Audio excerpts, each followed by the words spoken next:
ETF index mutual funds నేర్చుకుని stock మార్కెట్లో రాణించాలనుకుంటున్నారా? వెంటనే ఈ నెంబర్కి కాల్ చేయండి.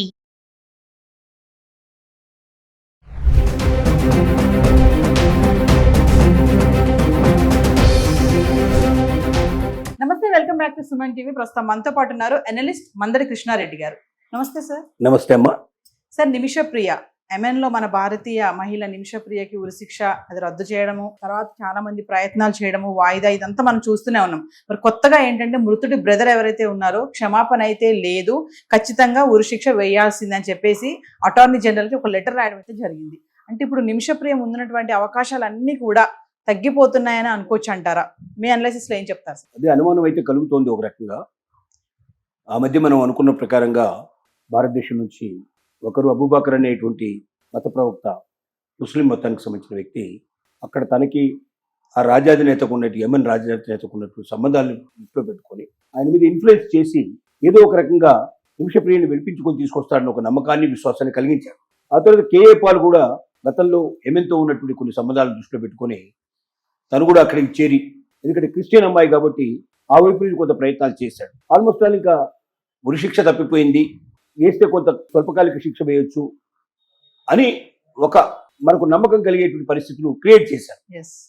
అదే భారతదేశం మనకు దేశం నుంచి కూడా ఇక్కడ ఎంబసీ కూడా అక్కడ ఉన్నటువంటి దగ్గర వారితో సంబంధాలు పెట్టుకొని దేశం నుంచి కూడా అభ్యర్థన వెళ్ళింది. కాబట్టి ఒక దేశం నుంచి ఇంకో దేశం అభ్యర్థన వెళ్ళింది.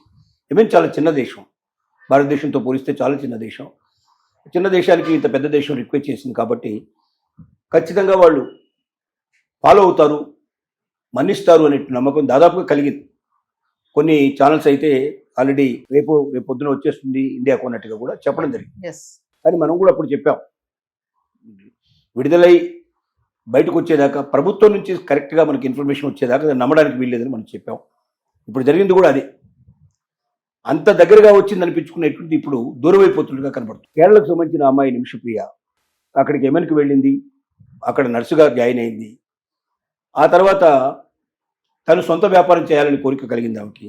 అక్కడున్న ఆ దేశానికి సంబంధించిన వ్యక్తితోటి అగ్రిమెంట్ చేసుకొని, ఎందుకంటే అక్కడ ఉన్న లెక్కల ప్రకారం ఏంటంటే స్ట్రిక్ట్గా ఉన్నటువంటి రాజ్యాంగం ప్రకారంగా ఎవరైనా ముస్లిం దేశాల్లో, ముఖ్యంగా అరబ్ దేశాల లోపల ఏదైనా ఒక వ్యాపారం చేయాలనుకుంటే ఖచ్చితంగా ఆ దేశస్తులు ఎవరైనా 50% కన్నా ఎక్కువ పార్ట్నర్షిప్ ఇస్తే తప్ప, అంటే ఏ మాత్రం పెట్టుబడి లేకుండా ఆ దేశస్తులు ఎవరికో ఒకరికి దాంట్లోపల 50% పైన పార్ట్నర్షిప్ ఇవ్వాలి. అప్పుడే వీళ్ళకి ఇక్కడ వ్యాపారం చేసుకునే అవకాశాలు కలుగుతాయి. అయితే సార్, ఒక్క విషయం చెప్పండి సార్. మామూలుగా ఈ ఉరిశిక్ష వాయిదా పడిన తర్వాత కూడా ఇప్పుడు కేఏ పాలే కానీ మన భారత ప్రభుత్వమే కానీ చాలా కష్టపడింది ఎలా అయినా శిక్ష తగ్గించాలని చెప్పేసి.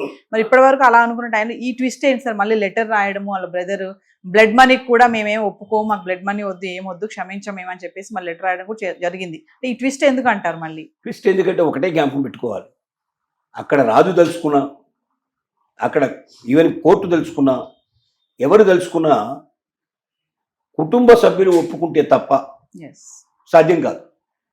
కుటుంబ సభ్యులు ఏమని చెప్పాలి? మా కుటుంబ సభ్యుడు చనిపోయాడు, అయినా మేము అవతల వాళ్ళని క్షమించాము, వాళ్ళని వదిలేసేయండి, లేక వాళ్ళకు ఉరిశిక్ష రద్దు చేయండి.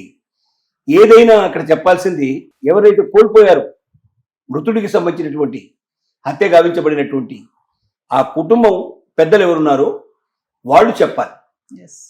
వాళ్ళు చెప్తేనే అది అమలు అవుతుంది. అక్కడ రాజు తెలుసుకున్నా ఏం చేయలేడు. అక్కడ రాజ్యాంగం అది, ఆ పద్ధతి అట్లా చేశారు. ఒక్కసారి కోర్టు ఆర్డర్ ఇచ్చిన తర్వాత ఆ కుటుంబ సభ్యులు మళ్ళీ కోర్టుకి ఇన్ఫర్మేషన్ ఇచ్చి మేము క్షమాభిక్ష ప్రసాదిస్తున్నాము, ఆ అమ్మాయిని వదిలిపెట్టండి, లేకపోతే ఆ అమ్మాయికి మామూలు శిక్ష వేయండి, లేక యావజ్జీవ కారాగార శిక్ష వేయండి, ఉరిశిక్ష మాత్రం వద్దు అని చెప్తే తప్ప అది అమలు కాదు. ఇప్పటిదాకా చెప్పిన వాళ్ళంతా మధ్యవర్తులే చెప్పారు కాబట్టి, కానీ కుటుంబ సభ్యులు ఎవరు చెప్పలేదు. అంటే ఎంత ప్రయత్నించినా కుటుంబ సభ్యులు ఒప్పుకుంటేనే అంతే, అది ఖచ్చితమైన కండిషన్ అది. కాబట్టి కుటుంబ సభ్యులు ఎప్పుడు ఒప్పుకోలేదు దీంట్లో. అంతా వీళ్ళ మధ్యవర్తులే అయిపోయిందన్నారు, చేసేమన్నారు, చెప్పారు, అన్నీ జరిగింది, కానీ ఏది కూడా జరగలేదు. ఇప్పుడు సడన్ గా జరిగింది ఏమిటంటే, వాళ్ళ బ్రదరు ఎవరైతే చనిపోయాడో వాళ్ళ బ్రదరు స్వయంగా ఒక ఉత్తరాన్ని రాశాడు, సుప్రీంకోర్టుకు రాశాడు, అక్కడ ఉన్నటువంటి కోర్టుకు రాశాడు, దాంతో పాటుగా అక్కడ ఉన్న దేశాధినేత కూర్చొని రాశాడు, మేము బ్లడ్ మనీ తీసుకోవడానికి సిద్ధంగా లేవు, మాకు అక్కర్లేదు, మా అన్నని అంత కిరాతకంగా చంపినటువంటి స్త్రీని వదిలిపెట్టొద్దు, తనను ఉరిశిక్ష వేయండి, కంపల్సరిగా ఉరి తీయండి, యాజ్ ఎర్లీ యాజ్ పాసిబుల్, ఎంత తొందరగా వీలైతే అంత తొందరగా అవి ఉరి తీయండి, క్షమించే సమస్య లేదు అని స్పష్టంగా ఉత్తరం రాశారు. ఎస్. ఇది ఇప్పుడు చాలా కంటకంగా జరుగుతుంది. ఎందుకంటే ప్రభుత్వం ఒకవేళ క్షమించాలని ఆలోచన ఉన్నా, కోర్టుకు క్షమించాలని ఆలోచన కలిగినా కుటుంబ సభ్యులు ఎదురు తిరిగారు కాబట్టి సాధ్యం కాకపోవచ్చు. మళ్ళీ కుటుంబ సభ్యుల్ని రిక్వెస్ట్ చేసి మళ్ళీ వాళ్ళలో ఏమైనా మార్పు వచ్చి వాళ్ళ నుంచి లెటర్ వస్తే తప్ప నిమిషప్రియ బయటపడే అవకాశాలు కనబట్టలేదు. రోజు రోజుకు ఉచ్చు బిగుస్తోంది. ఇంకే క్షణంలో మనం ఇంకే వార్త విన్నా ఆశ్చర్యపడాల్సిన అవసరం ఉండదు. అంటే అప్పుడు మరి అబూబకర్ అనే ఒక మత పెద్ద కూడా ఇన్వాల్వ్ అయ్యారు కదా సార్ దీంట్లో. మరి ఇప్పుడు ఆయన నుంచి కూడా ఎటువంటి ఇన్ఫర్మేషన్ లేదంటే అంటే అబూబకర్కి ఆ కుటుంబంతో సంబంధం లేదు. అబూబకర్కి ఆ రాజకీయ అంటే అక్కడ దేశాధినేతతో సంబంధాలు ఉన్నాయి. కానీ దేశాధినేత కూడా ఏం చెప్తాడు, కుటుంబం ఒప్పుకుంటే నాకే అభ్యంతరం లేదని చెప్తాడు. కుటుంబం దగ్గర వెళ్ళడానికి అసలు ప్రయత్నించిన వాళ్ళకి అవకాశం ఇవ్వలేదు వాడు. ఎందుకంటే మా అబ్బాయిని చంపిన వ్యక్తి ఎట్టి పరిస్థితుల్లో ఆ లేడీ చచ్చిపోవాల్సిందే, మాకు ఏ రకమైన మనీ అక్కర్లేదు. చివరికి వాళ్ళు బ్లడ్ మనీ ముందుగా ఒక 10 కోట్లకు సమానమైంది తయారు చేసిన 15 కోట్ల వరకు కూడా ఇస్తారని ఆఫర్ చేశారు. 15 కోట్లు కూడా వాళ్ళు వెళ్ళడానికి సిద్ధంగా లేదు.